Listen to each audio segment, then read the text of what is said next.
ke La Liga yang gak kalah rame karena ada pembuktian dari Alvaro Arbeloa yang katanya sempat diragukan gak punya kapasitas melatih menggantikan nama-nama besar Ancelotti sampai Xabi Alonso yang kemarin punya CV bagus di Bayer Leverkusen tapi dipecat, tapi justru sekarang sudah bisa merapat ke papan atas sementara, ke puncak klasemen sementara sambil menunggu hasil dari Barcelona main. Bung Minder, lu sebelum pemecatan Alonso lu stance-nya di mana? Di Alonso atau enggak? Kalau gue kan netral ya, sebagai pengamat juga gue netral. Ya. Walaupun gue dituduh sana sini gak apa-apa lah, itu terserah. Itu menaikkan juga nama gue jadi rame. Oke, jadi soal Xabi, gue gak pro gak netral. Cuman gue dari awal sudah mengatakan gue gak antusias. Gak antusias, iya. Iya, walaupun gue bingung banyak yang bikin konten, terus banyak yang DM gue yang komen kenapa gak bikin konten soal Xabi. Ya menurut gue nothing special Xabi ke Madrid.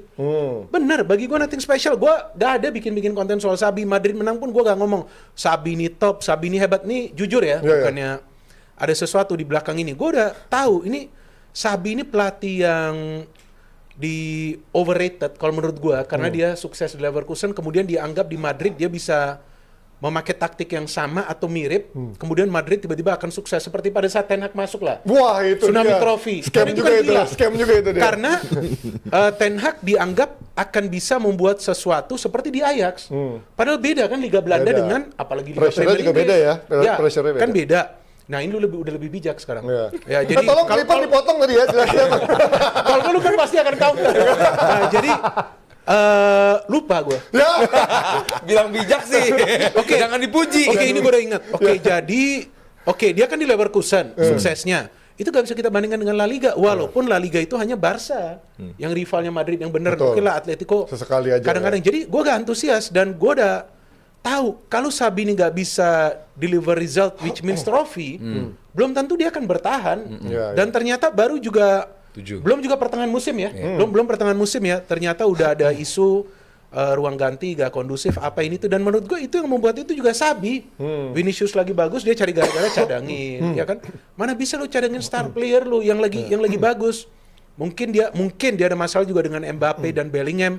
Ya bagi Perez dia kan harus pilih pemain atau pelatih. Of course dia akan pilih pemain. Dan Arbeloa ini yang masuk seperti yang gue katakan sebelumnya, gue gak tahu dia akan sukses atau enggak karena Arbeloa ini termasuk anggota PKS. Apa tuh? Pelatih kemarin sore. Emangnya apa lagi? Kan ada PKS pelatih kemarin sore. Mungkin dari Depok itu PKS-nya. Aduh, hati-hati nih gue. Nah, jadi ini pelatih kemarin sore, dia termasuk anggota pelatih kemarin sore. Nah, jadi gue gak yakin dia juga akan sukses.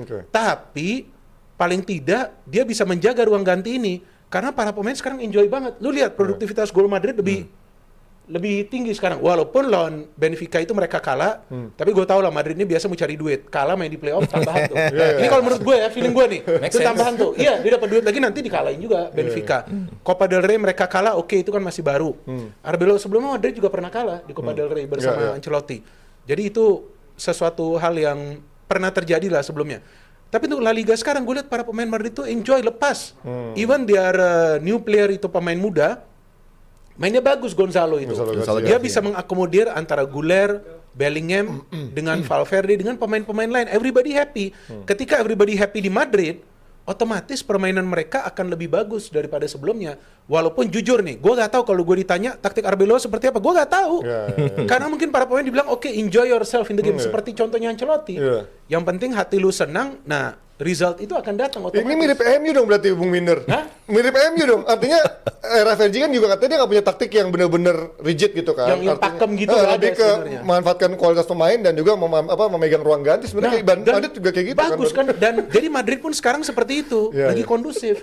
Tapi bukan menjamin juga Madrid ini akan mendapatkan prestasi. Kalau feeling gue ini sementara Arbeloa karena Perez juga punya habit, punya kebiasaan pelatihnya ini harus pelatih yang branded, nama besar ya, menjual yang punya gitu nama. ya. Tapi resiko ketika lu masuk lu gak bisa bawa trofi, ya lu dipecat, itu resiko. Tapi bagi pelatih yang sudah melatih Madrid, itu CV dia jadi CV mahal. Iya. Yang penting jangan PKS ya berarti ya. Ini kan anggota PKS nih dia. Si pelatih kemarin sore. Iya, jangan orang PKS. Ya jangan ditwist lagi. Dengan datangnya Arbeloa, pandangan sinis bukan nggak ada. Tentu orang bakal mengatakan ya ini orang ngerti apa sih dia dari Madrid. Reverse reserve gitu kan, dan akademi juga dia akademi juga gitu. Dia pasti akan jadi yes man.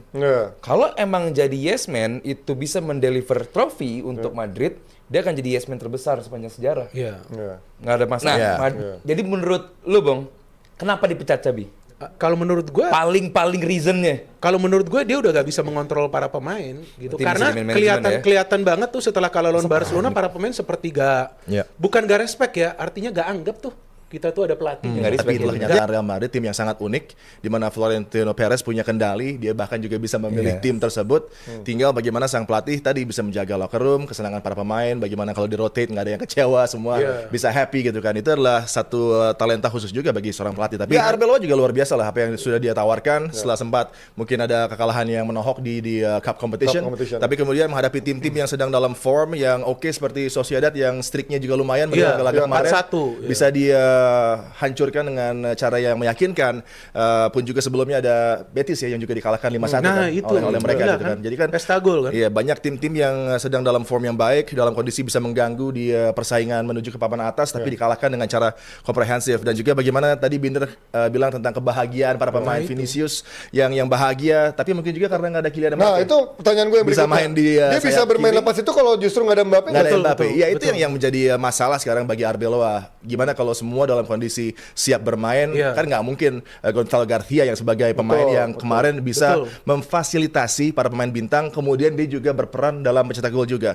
Dan bagaimana positioning ini dia membantu struktur dari Real tadi, Aldi menyentuh struktur press off the ball. Gonzalo Garcia menjadi pemulai dari press di lini serang ini, membuat otomatisasi dari Tchouaméni, dari Camavinga untuk bisa naik juga. Itu kan trigger-trigger yang mungkin bagi Kylian Mbappe dia tidak biasa lakukan. Tapi Arbeloa bisa menggunakan Gonzalo sebagai pemain yang memulai sebuah press ini. Vinicius tampil relax, bahagia, penuh senyuman.